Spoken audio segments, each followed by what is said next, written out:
In September 2020, Elon Musk presented at the annual Tesla shareholders meeting, followed by Battery Day, an event positioned mostly for the press. 6 months later, Volkswagen CEO Herbert Diess opened the Volkswagen Power Day, followed by a presentation to the company shareholders during a press event.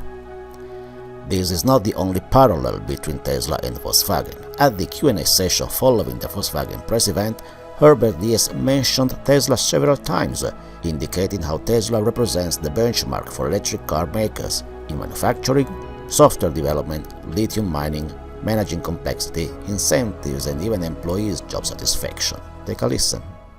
We are committed with a stake in Quantum State, and we're supporting developments as closely as we can, and we continue to believe that QuantumScape is the most promising engagement, because this will help the solid-state batteries to prevail, and also the capital markets support that optimism. And that obviously is important because it will improve battery technology going forward. And in parts we also collaborate with QuantumScape. But still, having said that, it's not true that we can say now at what point in time solid-state batteries can be rolled out, because we don't have production applications. I mean, in lab testing they work really well, the membranes work well, but we're lacking a concept and an industrialized solution for solid-state. Now, obviously, we are collaborating, we're helping, but in exactly defined time of when they will roll out, we cannot give you. But we still and continue to believe that solid-state batteries should be the main research focus to make batteries safer and more powerful. So we continue to support our commitment in QuantumScape. That's rock solid. Why are we doing it ourselves in the first place? If we need to update and continue to develop software, because vehicles of the future will need to see software deployed in the car, a car needs to be regularly updated while the car is operating on the road. And this is why we cannot develop software or configure software across different stages, test it, and then install it, hardwire it into the car. Instead, and this goes back to your earlier question, everything that's critical for the functionality of the car and the software, which needs to be critically tested, should be the core competence of Volkswagen, including the operating system, things where mistakes may happen, where errors can be made. We have to be sure that our device, if it is in the customer's hand, always has the right software on board. But there's also a second area to that, and I think you will have understood it in our earlier presentations, because we believe that autonomous driving will evolve. And therefore, this is going to be a major USP, a major differentiator. Hence, we are committed in our software organization. About half of what we do in the car software org goes into automated driving, and we're going to build up more expertise there as well. Now, this is about the big loop process. What that means is how do we analyze camera images and then on that basis establish a neural network that is self-learning. We believe this is a core competence. This we should have in our on our page. And we also need a definition competence for hardware. What that means, the computer kernels that will be a hallmark of future vehicles, we should do that. And there needs to be done here. 60% is a good target there. Not every single app needs to be developed ourselves. Now, when we go towards system integration for brake or steering systems, we don't necessarily need to do that on our own, but the core of the software must be our in-house competence.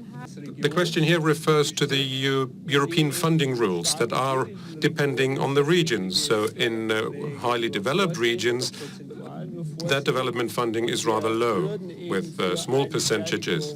Now, if we cite a production for battery cell production, also vehicle production in Eastern Europe, we could claim up to 30 or 35% of public support, public grants. Now, Tesla has received, I mean, that's in the public domain, has received an amount of billions of euros for the battery facility near Berlin. But our decision for Spain is a positive one. We already have 2 production plants for vehicles in Spain. We have components production in Spain as well. And also we believe that smaller vehicles like the A0 class, the Polo or the T-Cross could be really well industrialized in that country. Having said that, we need the same conditions that our competitors enjoy. So I'm saying that this is a responsibility that the Spanish government has taken on board and that we're happy to support. But now we also need the commitment on the part of the European Union to make sure that we can also use the money, the funds from the EU Recovery Fund to convert our Martorell plant, where we expect 2.4 billion euros to be the price tag. We are talking to different lithium suppliers globally, including Spain. There are lithium deposits in Spain that are to be mined. So rest assured, we have a good understanding of where lithium mines are in this world, and we do anything we can to hedge lithium supplies there. A number of MOUs have been signed with lithium manufacturers, producers, in order to minimize the risk, and also we have delivery guarantees there in order to manage risks related to commodities. Answer? This is a valid point because size certainly is not an advantage for quick transformation.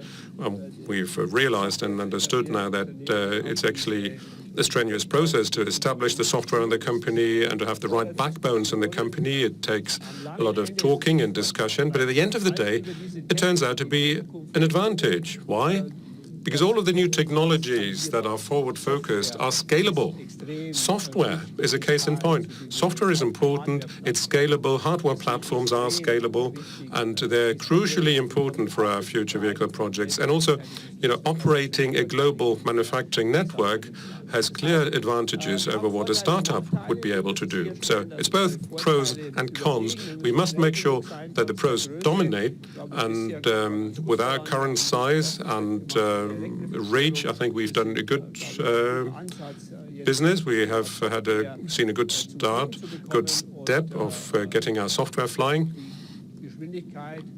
And the speed with which we proceed needs to be increased in some places, I would admit that. But there's no reason whatsoever for us to say that our plan's not going to work.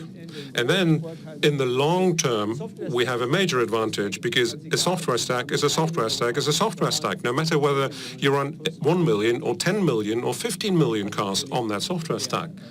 So, the world leader or the big global leaders always see significant economies of scale in this new industrial world.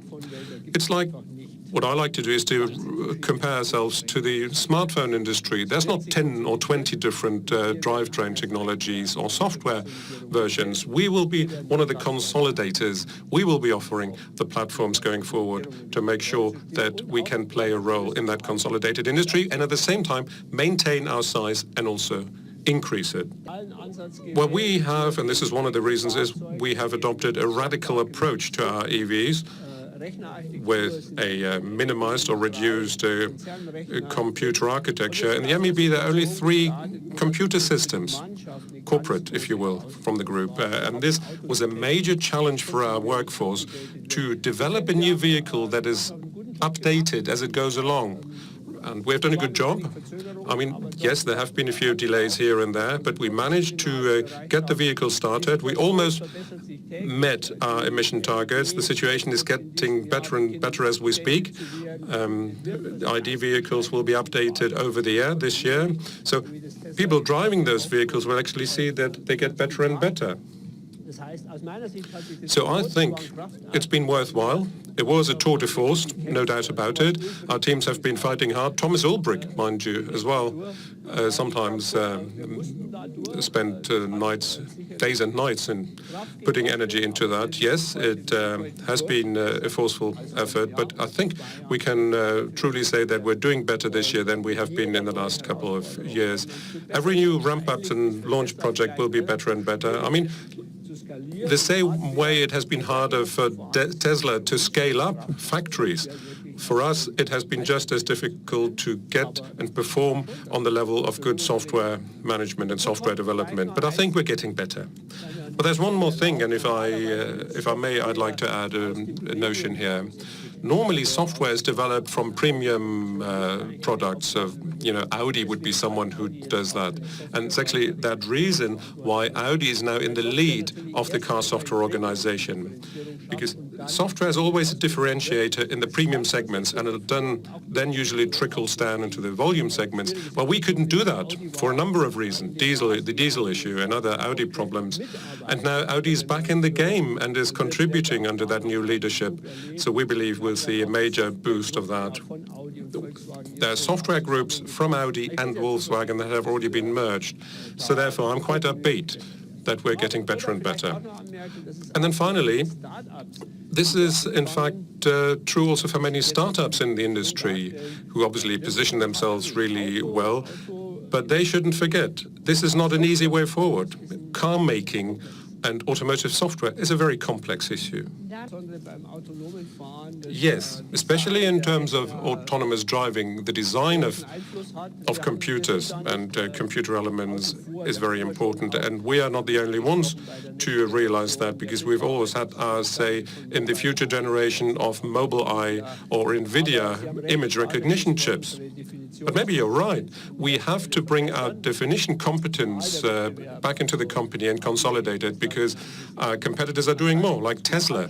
They're doing it really well, I should say. Now, the main savings are, in fact, in the chemistry. So the raw materials account for a large share of the cost, but there are also certain processes. But if you have a look at what we said on Battery Day, there is a new manufacturing method that we're thinking about the production of cathodes. As you can see this in the material as well. And as a result, it won't only be material savings, but also process improvements, which will require lower investment and will thus mean that batteries can be produced and sold at a lower price. One thing that shouldn't be forgotten, however, is that if you take different types of chemistry and different cell formats, they all need to be tested, they all need to be approved, they need to be checked in the vehicle, and this can lead to increased costs. So a unified cell constitutes significant progress. It will lead to much more competitive pricing, which is why we are delighted that I think by 2025 it's clear what we want to do, but now for 2025 to 2030 I think we've clearly described what we want to do, standardization, etc., and this is what we want to achieve. We hope that they will apply to us. I've often spoken to Mr. Killenberg, who is head of software for us. We have more than 500 software specialists who have been appointed. A number of them have come from Silicon Valley. A lot of them just find the project very exciting. Now, it's the only software project in Europe which could have the ambition of setting global standards. It's the only domain. Well, what I'm trying to say is that in Europe we've got the premium industry, which is globally networked. We've got these competent suppliers, Bosch, Continental, Heller, and the other companies as well, which have a lot of expertise in other areas. Now, if we can succeed in combining this effectively and being fast enough, then it will be possible to do a great service to Europe, because then this would be a software domain which needs to be competitive globally and which can also attest to Europe being strong in the field of software. But it's not the people who are the constraints. There are lots of people who are educated here at universities and who go to Silicon Valley, but the question is, can we be fast enough in getting everything together that we need, getting the resources that we require? And as you've seen, there are 15 different companies who are being integrated at the moment. It's important the integration proceeds quickly. Now, It will be an interesting challenge, but it constitutes a huge opportunity for Volkswagen. Because we've got programmers who are working here very passionate about their work. It's good for Germany, good for Europe, good for industry. I believe this is something that we announced in 2025. We would like to launch an entry-level platform for electric vehicles, which is derived from the MEB. The intention is, if everything goes well, it will begin in Spain, and various group vehicles will be introduced. We believe that this will come at exactly the right point in time because we're electrifying from the top down, so premium, then the volume segment, and then the entry-level segment, because it's the most cost-sensitive segment. But by this point in time, when it comes to cell technology, we'll have made significantly more progress, and thus we'll be able to offer very attractive vehicles similar to the ID.3, but in the segment below it, up to around 4 meters or 4 meters 20. I think ID.3 is around Golf, and then beneath this we've got the Polo, so it will be Polo. It will be in the Polo segment. We've had a lot of experience with MEB. Our expertise will be integrated into the development of the new entry-level model. Now, of course, the price, this segment is very low, but we are optimistic that we will succeed here. Again, with scales and also with the technology that Volkswagen has. Special items of more than 32 million euros have come about over since the diesel crisis, which is a huge sum. Now, you can have a look at our annual report here. I have clearly underlined that we've cleared up a lot of this,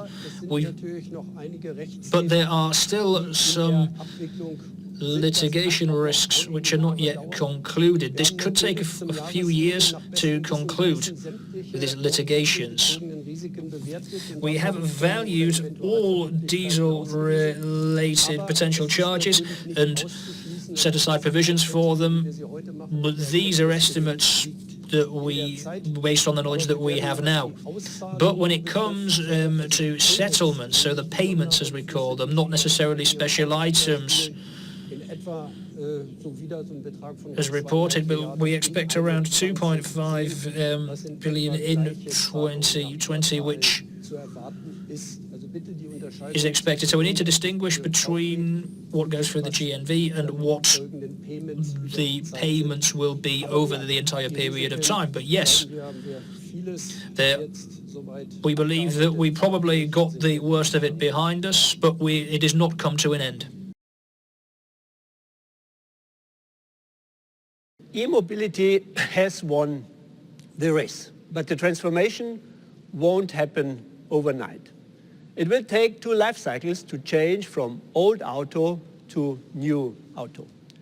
New auto includes the switch to electric drives, which is the easier part, and to software, turning the car into a connected and autonomous device. In 2030, we foresee a 50% BEV share in our global deliveries. In Europe, we expect around 60%. In 2035, the majority of vehicles will be electric, and around 40% of cars will drive autonomously. Financing the transition to new auto will be based on selling highly efficient combustion engine cars. We will keep selling ICEs in some regions longer than in others. E-mobility will come at different levels of speed globally, depending on local policies and the supply of CO2-free primary energy. Over the whole period, we will optimize the ICE business with fewer models, better price mix, lower fixed costs, leading to higher profitability. As a result, we can shift additional funds towards new auto. Ladies and gentlemen, Volkswagen always has been a platform champion. Millions of customers drive cars based on the production kits MQB and MLB. Now we are taking the platform approach to a new level and adjust it to our future core competencies: hardware, software, battery and charging, as well as mobility services. By providing strong, unified platforms, our passenger car brands can unleash their full potential and leverage synergies. Ladies and gentlemen, over the next decade, software will transform the car fundamentally. The car software org will develop our new software stack. Volkswagen OS will be first implemented in the year 2024 in the Audi project Artemis. The organization has been growing rapidly. We are getting job applications from all across the world, targeting up to 10,000 employees. It will be the second largest software company in Europe, only after SAP. There's only one complex software domain where Europe still has a chance to play a leading role: the next generation of automotive software. Our car software org is in the best position to master this challenge, a huge chance for Germany and Europe. To develop the necessary skills, we are currently integrating the software capabilities of 15 companies, with more to come. Our goal is to increase the share of in-house development from currently 10% to at least 60% by 2025. Already today, most of the software developers are working in the era of automated driving. Similar to Tesla, they are taking an evolutionary approach. Automated driving for private cars, starting from today's driver assistance systems like Volkswagen's Travel Assist, we will develop automated driving functions up to level 4. Together with Argo AI on the other side, we are pursuing a second way to autonomous driving: the driverless vehicle for mobility services. Here, the core systems are designed for lower speed and more complex environments, like in cities, using LiDAR as the base technology. It will allow us to build up our system capabilities for mobility and transport as a service. We are merging the Argo self-driving system, the autonomous ID bus, and Moya to a comprehensive mobility offering. The autonomous ID bus will begin test operations this year, bringing the driverless system into full operation by 2025. Ladies and gentlemen, both elements of the transformation, hardware and software, cannot be separated from each other. Until 2022, electric platforms will take over the lead. In 2024, we start to merge our electric hardware platforms and synchronize with the unified software platform. We call it Scalable Systems Platform. Speedboat projects like Artemis, Trinity, and Apollon will lead the transformation. By the end of this decade, we will be able to roll out the SSP across all vehicle classes. As we announced during Power Day, we will reduce complexity and focus on only one single battery cell. From 2023 onward, we will be ready for rollout. By 2030, one cell format will cover 80% of the use cases in the group. New chemistry and manufacturing processes will reduce battery cost by up to 50%. This will make e-cars even more affordable and, as a result, even more attractive. Charging will be as easy as refueling. We are raising the number of fast charging points in Europe by 5 times over the next 4 years. Strong partners like Iberdrola, Enel, and BP will boost our European network. In the US and China, Volkswagen is building nationwide fast charging networks already with Electrify America and CAMS. At Volkswagen, we are building the skills to offer mobility as a service to our customers for every situation in life. Our goal is to have full system capabilities in each sector. With that, we will be an attractive partner for any mobility service company, whether Moya, WeShare, car subscriptions or financing. Customers will benefit from a seamless range of services. Ladies and gentlemen, within 2 life cycles, the car industry will radically change. Profit pools will shift from conventional cars into EVs and then radically into software. We are driving the change with our strong brands in premium and in volume, leveraging competitive scales in hardware, software, and services. We are confident that following this transition, Volkswagen will be an even stronger company with higher market shares than today.